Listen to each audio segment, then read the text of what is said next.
नमस्कार। Education with triple S channel में आपका बहुत बहुत स्वागत है। इस वीडियो में हम जानेंगे अध्याय 10। क्या जानेंगे? अध्याय 10 ऊंचाई एवं दूरी, हाइट एंड डिस्टेंस। इसको अंग्रेजी में क्या बोलते हैं? Height and distance.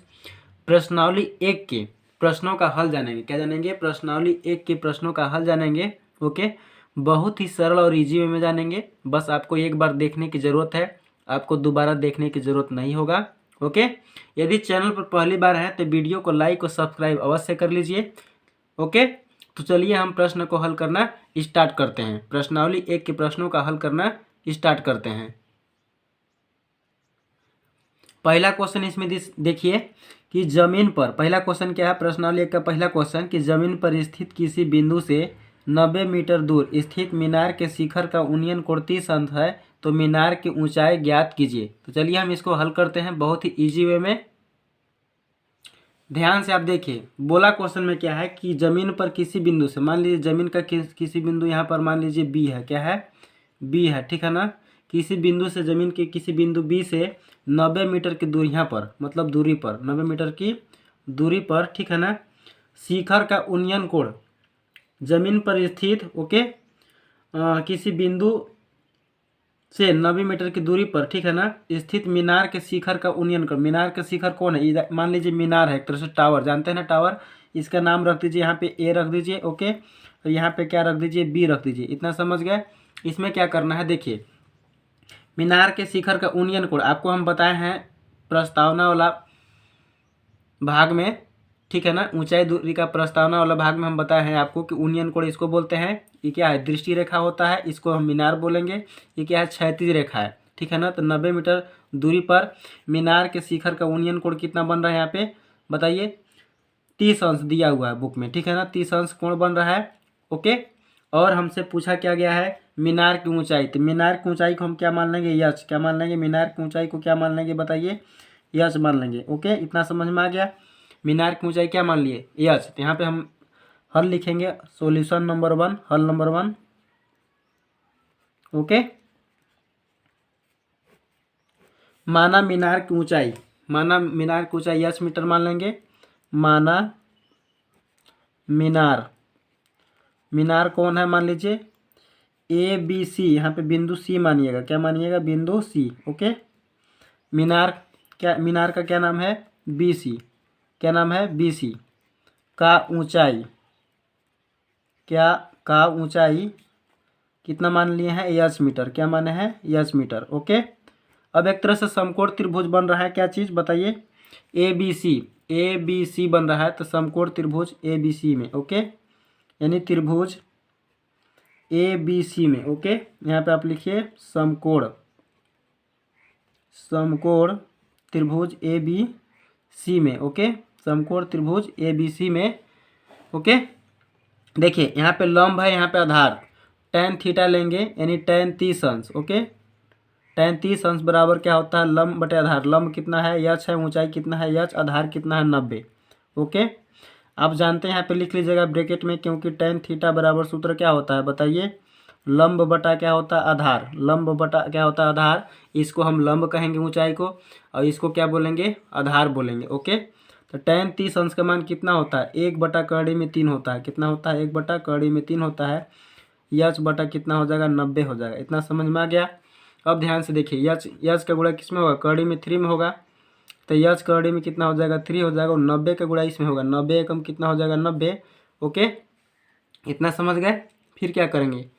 जब हम यच का मान निकालेंगे तो यच बराबर कितना आ जाएगा? देखिए, कड़ी में 3, यहाँ क्या कर रहा है? गुणा कर रहा है, इधर क्या करेगा? भाग करेगा। तो 90 बटा क्या हो जाएगा बताइए?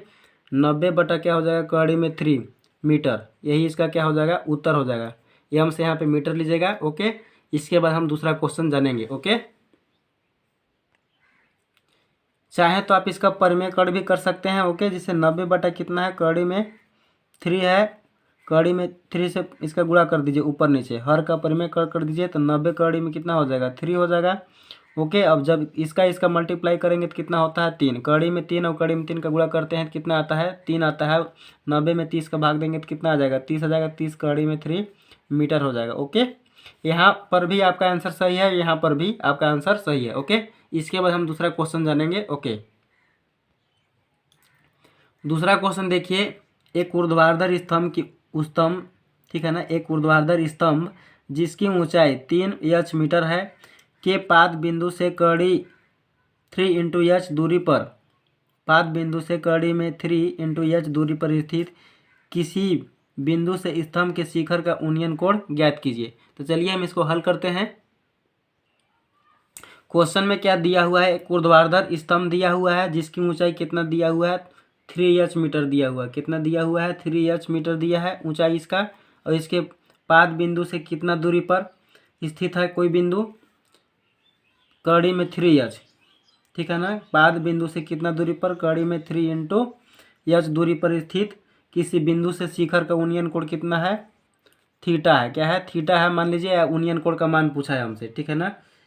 यानी कि इसको ए मान लीजिए, इसको क्या मान लीजिए, बी मान लीजिए, इसको सी मान लीजिए, ओके। यानी समकोण त्रिभुज क्या बन गया, ए बी सी बन गया। तो आप यहाँ पर लिख सकते हैं समकोण त्रिभुज, ओके, समकोण त्रिभुज ए बी सी में, समकोण त्रिभुज ए बी सी में, ओके। यहाँ पे कोण मान लीजिए थीटा, क्या मान लीजिए, थीटा, क्योंकि हमको थीटा कोण ज्ञात करना है, ओके। क्या ज्ञात करना है, थीटा कोण ही ज्ञात करना है, ओके। तो हम जानते हैं tan थीटा बराबर सूत्र क्या होता है, लंब बटा आधार, लंब बटा क्या होता है, आधार होता है। तो tan थीटा का मान हमको पता नहीं है, ओके। तो लंब बटा आधार, लंब कितना दिया हुआ है 3 क्वेश्चन में दिया हुआ है, बटा कितना हो जाएगा कड़ी में 3 इंटू में क्या हो जाएगा एच से एच क्या हो जाएगा, कट जाएगा। tan थीटा बराबर क्या बचेगा बताइए, 3 को हम 2 बार कड़ी में 3 लिख सकते हैं, कड़ी में 3 गुणे कड़ी में 3, और नीचे कितना है बटा में कड़ी में 3 है ही, ओके। फिर कड़ी में 3 से कड़ी में 3 क्या हो जाएगा, कट जाएगा, तो बचेगा कितना, कड़ी में 3 बचेगा। हम जानते हैं tan थीटा बराबर कितना हो जाएगा, कड़ी में 3 कितने अंश का मान होता है, tan में कितने अंश का मान होता है, tan 60 अंश के, कितने अंश का मान होता है, tan 60 अंश का मान होता है, ठीक है ना। तो थीटा बराबर क्या हो जाएगा, थीटा बराबर क्या हो जाएगा, tan से tan कैंसिल हो जाएगा, तो थीटा थीटा बराबर कितना हो जाएगा 60 अंश, ओके। यानी उन्नयन कोण इसका कितना होगा, यहाँ पे 60 अंश होगा, ओके। फिर इसके बाद हम तीसरा क्वेश्चन जानेंगे। तीसरा क्वेश्चन देखिए, एक पतंग भूमि से 60 मीटर ऊंचाई पर उड़ रही है, एक पतंग है जो भूमि से 60 मीटर की ऊंचाई पर उड़ रही है, पतंग में लगी डोरी भूमि के एक बिंदु पर, भूमि के एक बिंदु पर खूंटी से बंधी हुई है, भूमि के साथ डोरी का तनाव या झुकाव कितना है, डोरी का झुकाव कितना है, 30 अंश है। यह मानकर कि डोरी पूर्णतः तनी हुई है उसकी लंबाई ज्ञात कीजिए, ठीक है ना। तो डोरी की लंबाई हमसे पूछा है, ओके। तो चलिए हम इसको हल करते हैं। ध्यान से देखिएगा इस क्वेश्चन को, ओके। बोला क्या है कि एक पतंग है जो भूमि से कितने मीटर की ऊंचाई पर उड़ रही है बताइए, 60 मीटर पर। कितने मीटर पर उड़ रही है भूमि से, मान लीजिए यहाँ पे ये भूमि है, ओके। यहाँ से कितने मीटर की ऊंचाई पर उड़ रही है, 60 मीटर की ऊंचाई पर उड़ रही है कोई पतंग, ठीक है ना। और यहाँ पे इसका क्या बंधा हुआ है, रस्सी बंधा हुआ है, क्या बंधा हुआ है, रस्सी बंधा हुआ है, ओके। और कोण कितना बन रहा है बताइए, 30 अंश का कोण बन रहा है। कितने अंश का कोण बन रहा है, 30 अंश के कोण बन रहा है, ओके। आ रहा है समझ में कि नहीं आ रहा है, जल्दी बताइए। 30 अंश का कोण बन रहा है, इसको आप ए मान लीजिए, इसको क्या मान लीजिए, बी मान लीजिए, इसको क्या मान लीजिए, सी मान लीजिए। फिर से एक बार देखिए कि क्वेश्चन का कह रहा है कि एक पतंग जो है भूमि से 60 मीटर की ऊंचाई पर उड़ रही है, ओके। पतंग में लगी डोरी भूमि के बिंदु से बंधी है, मान लीजिए पतंग की डोरी है ये, मान लीजिए ए सी, ओके, बंधी हुई है।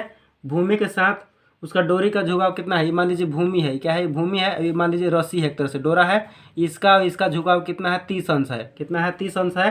तो उसकी लंबाई ज्ञात कीजिए, जो तना हुआ रस्सी है इसका हमको क्या करना है, लंबाई ज्ञात करना है, ठीक है ना। तो लंबाई को हम क्या मान लेंगे, यल मान लेंगे, क्या मान लेंगे, यल मीटर इसका लंबाई हो जाएगा। आप लिख लीजिएगा, माना डोरी की लंबाई कितना है, यल मीटर, आप इतना लिख सकते हैं, ठीक है ना। अब देखिए यहाँ पे किस किस चीज़ का मान दिया हुआ है, देखिए यहाँ पे किसका मान दिया हुआ है, लंब का मान दिया है, पे कर्ण का मान। अब जानते हैं लंब बटा कर्ण किसका सूत्र होता है, साइन थीटा का होता है। किसका, साइन थीटा बराबर सूत्र क्या होता है, जल्दी बताइए, लंब बटा कर्ण। साइन थीटा का सूत्र क्या होता है, लंब बटा कर्ण होता है। तो साइन यहाँ पे कितने अंश लेना है, साइन 30 अंश लेना है। कितने अंश लेना है, साइन 30 अंश लेना है, बताइए जल्दी। साइन कितने अंश लेना है, 30 अंश। लंब का मान कितना है, 60 है। लंब का मान कितना दिया है, 60 मीटर दिया हुआ है। कर्ण का मान क्या मान लीजिए, यल। ठीक है ना। एक तरह से क्या बन रहा है, समकोण त्रिभुज। और पाइथागोरस प्रमेय आप जानते ही हैं, कर्ण का स्क्वायर बराबर क्या होता है, लंब का स्क्वायर प्लस आधार का स्क्वायर। तो आप यहाँ पे साइन थीटा का सूत्र से मतलब रखिए। साइन थीटा बराबर सूत्र क्या होता है, लंब बटा कर्ण। लंब का मान कितना दिया है, 60 मीटर दिया है। कर्ण का मान यल मीटर हम माने हैं, ठीक है ना। माना है यहाँ लंबाई, डोरी की लंबाई क्या माने है, यल मीटर, या तो इसको आप कर्ण के बराबर भी लिख सकते हैं। ओके, तो साइन 30 अंश का मान कितना होता है, 1/2 होता है। कितना होता है, 1/2। और 60 बटा कितना हो जाएगा, यल। यल का गुणा 1 में कीजिए तो यल एकम यल हो जाएगा। और 60 दूना कितना हो जाएगा, 120। 60 दूना कितना हो जाएगा, 120। Okay, 120 metre. अतः लिख सकते हैं आप, अतः, ओके, अतः डोरी की लंबाई, अतः डोरी की लंबाई, ओके, कितना आ जाएगा, 120 मीटर। यही हमारा क्या हो जाएगा, उत्तर हो जाएगा। ओके, इसके बाद अगला सवाल देखेंगे हम। चौथा क्वेश्चन देखिए, बहुत ही इंपॉर्टेंट सवाल है, परीक्षा में आता रहता है। किसी स्तंभ के पाद बिंदु से 15 मीटर ऊंचे एक भवन के शिखर का उन्नयन कोण 30 अंश है तथा भवन के पाद बिंदु से स्तंभ के शिखर का उन्नयन कोण 60 अंश है, तब स्तंभ की ऊंचाई ज्ञात कीजिए। ओके, चलिए हम इसको हल करते हैं बहुत ही सरल और इजी वे में। ध्यान से देखिएगा इसमें, ठीक है ना। एक तरफ मान लीजिए, एक तरफ आप स्तंभ बना लीजिए, क्या बना लीजिए, स्तंभ बना लीजिए। और एक तरफ क्या बना लीजिए, भवन बना लीजिए, भवन बना लीजिए। ओके, ठीक है ना। क्वेश्चन में बोला है कि किसी स्तंभ के, स्तंभ मतलब ये वाला, मान लीजिए स्तंभ का नाम क्या है, बीसी है, ठीक है ना। बीसी के पाद बिंदु से 15 मीटर, ठीक है ना, ऊंचे एक भवन के शिखर का उन्नयन कोण कितना है, 30 अंश दिया हुआ है, ठीक है ना। पाद बिंदु से ऊंचे एक भवन के शिखर का उन्नयन कोण, भवन के 15 मीटर ऊंचे, ठीक है ना, एक भवन के शिखर का उन्नयन कोण कितना दिया हुआ, 30 अंश दिया हुआ है। और सेकंड शर्त अनुसार में क्या दिया है कि भवन के पाद बिंदु से, भवन एक तरह से मान लीजिए, भवन कौन, इसमें एडी है, भवन है, और बीसी इसमें स्तंभ है। ओके, तो भवन के पाद बिंदु से, ओके, स्तंभ के शिखर का उन्नयन कोण, स्तंभ देखिए ई वाला है, कौन है, बीसी स्तंभ है, इसके शिखर मतलब ई वाला होता है। शिखर मतलब ऊंचा जो रहता है उसको बोलते हैं। शिखर का उन्नयन कोण कितना दिया है, 60 अंश दिया है। कितना दिया है, 60 अंश दिया है। तब स्तंभ की ऊंचाई मानिए, ज्ञात कीजिए, ठीक है ना। तब स्तंभ की ऊंचाई ज्ञात कीजिए, दिया हुआ क्वेश्चन में। तो मान लेंगे हम स्तंभ की ऊंचाई कितना है, h मीटर है। यहाँ पे लिख लेंगे माना, ओके, स्तंभ, माना स्तंभ की ऊंचाई, माना स्तंभ की ऊंचाई कितना है, बताइए ऊंचाई कितना है, ऊंचाई बराबर h मीटर। कितना मान लिए हम, ऊंचाई बराबर h मीटर, इतना मान लेंगे, ठीक है ना। ध्यान से आप इसको देखेंगे तो आपको जरूर समझ में आएगा, कोई कठिन नहीं, बहुत ही सरल है। क्योंकि हम इस एक तरफ क्या माने, स्तंभ माने, एक तरफ क्या माने, भवन। भवन की लंबाई एडी का मान दिया है 15 मीटर, और इसका उन्नयन कोण 30 अंश दिया है, और शिखर का उन्नयन कोण कितना दिया है, 60 अंश, और इसका ऊंचाई हमसे पूछा गया है, ठीक है ना। तो सबसे पहले हम देखिए इसमें ले रहे हैं छोटा वाला त्रिभुज। त्रिभुज कौन त्रिभुज में ले रहे हैं, बताइए जल्दी। समकोण त्रिभुज BAD में, ठीक है ना। यहाँ पे लिखिए समकोण त्रिभुज, ओके, कौन त्रिभुज, समकोण त्रिभुज, समकोण त्रिभुज BAD में। एक तरह से यहाँ पे समकोण बनेगा, 90 अंश का बनेगा, BAD में, ठीक है ना। समकोण त्रिभुज BAD में, ओके। आप जानते हैं tan थीटा का सूत्र क्या होता है, लंब बटा आधार, ठीक है ना। tan थीटा बराबर सूत्र क्या होता है, बताइए, लंब बटा आधार। इसमें BAD में लेंगे, ठीक है ना, तो इसमें कितना लेंगे, tan 30 अंश लेना पड़ेगा। कितना लेना पड़ेगा, tan 30 अंश, लंब बटा आधार। लंब का मान इसमें कितना है, 15 दिया हुआ है। कितना दिया हुआ है, 15 बटा आधार कौन है, आधार AB है। आधार क्या है, AB, ठीक है ना। tan 30 अंश का मान कितना होता है, 1/3 होता है, बराबर 15 बटा आप AB लिख दीजिए। ओके, तो AB बराबर कितना हो जाएगा, बताइए। 15 का गुणा कड़ी में 3 में कर देंगे, √3 में कर देंगे, तो कितना हो जाएगा, 15√3 हो जाएगा। यानी AB का मान हमको पता हो गया। ओके, इतना कर लेंगे। यानी AB का मान, आधार का मान हमको पता हो गया। इसको हम क्या बोलते हैं, आधार। क्या बोलते हैं, आधार। आधार का मान कितना पता हो गया, AB बराबर 15 कड़ी में 3 मीटर। इसके बाद हम क्या करेंगे, समकोण त्रिभुज। इसके बाद हम क्या करेंगे, समकोण त्रिभुज ABC लेंगे, ठीक है ना। पुनः सेकेंड शर्तानुसार में लेंगे, ठीक है ना। पुनः समकोण त्रिभुज, ओके, समकोण त्रिभुज किसमें, ABC में लेंगे, ठीक है ना। ABC में, ABC में, ओके। हम जानते हैं समकोण त्रिभुज ABC में tan थीटा बराबर क्या होता है, लंब बटा आधार, ठीक है ना। इसमें भी क्या लेंगे, tan थीटा। क्या लेंगे, बताइए, tan थीटा। ओके, हम जानते हैं tan थीटा का सूत्र क्या होता है, लंब बटा आधार होता है। ठीक है ना। तो इसमें कितना लेंगे, tan 60 अंश, कितना लेंगे, tan 60 अंश, ओके, बराबर लंब किसको मान है, BC को मान है। तब BC का मान कितना है, यच है, ठीक है ना। आधार का मान AB है, तो इसको AB लिख दीजिए। tan 60 अंश का मान कितना होता है, जल्दी से बताइए। tan 60 अंश का मान कितना होता है, कड़ी में 3 होता है, कितना होता है, कड़ी में 3। इसके बाद आप यहाँ पे लिखेंगे, इसके बाद यहाँ पे लिखेंगे, ओके। tan 60 अंश का मान कड़ी में 3 होता है, यच बटा AB का मान आपको पता है, AB का मान कितना है, 15 कड़ी में 3 है, ठीक है ना। कितना है, 15 कड़ी में 3, ओके। अब इसका और इसका क्या करेंगे, यहाँ पे मल्टीप्लाई करेंगे, तो यच बराबर कितना हो जाएगा, कड़ी में 3 गुणे 15 कड़ी में 3। इसका गुणा कितना होता है, 3 होता है, वो 15 तिया कितना हो जाएगा, 15 का गुणा, जब इसका गुणा 3 होता है, जब 3 में गुणा करेंगे 15 का, या 15 तिया कितना हो जाएगा, 45, 15 तिया कितना हो जाएगा, 45 मीटर हो जाएगा, ठीक है ना। बस आप समझिए, अगर समझ गया तो आपको कठिन नहीं लगेगा। यदि आप नहीं समझे तो आपको क्या लगेगा, पहाड़ से भी ज़्यादा कठिन लगेगा, ठीक है ना। समझना बस है, इसमें है त्रिकोणमिति में, ऊंचाई दूरी में, और क्या करना है, कुछ करना तो है नहीं, ओके। तो इस वीडियो में बस इतना ही। यदि वीडियो अच्छा लगता है तो वीडियो को लाइक और सब्सक्राइब अवश्य कर दीजिएगा। धन्यवाद, thank you for watching video.